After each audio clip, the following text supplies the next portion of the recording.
बड़ी खबर आ रही है जो पश्चिम बंगाल से है, जहां अभिषेक बनर्जी के खिलाफ एफआईआर दर्ज कर दी गई है।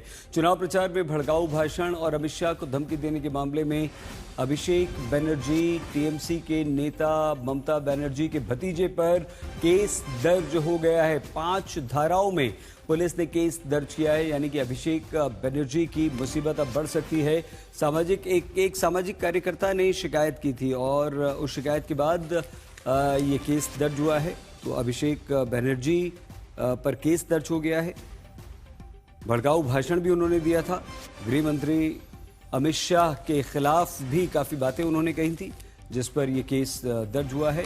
और इस एफआईआर में 5 धाराएं अलग अलग लगाई गई हैं, जिसमें कुछ धाराएं गंभीर हैं और इन धाराओं के चलते अभिषेक बनर्जी की मुसीबतें बढ़ सकती हैं। देखना यह होगा कि अब इस एफआईआर के बाद पुलिस का क्या एक्शन होता है और किस तरह से पुलिस इस एफआईआर पर कार्रवाई करती है। क्या अभिषेक बनर्जी से पूछताछ होगी, क्या अभिषेक बनर्जी पुलिस के सामने हाजिर होंगे और उसके बाद एफआईआर के बाद पुलिस किस तरह से अपना केस आगे अदालत के सामने रखती है।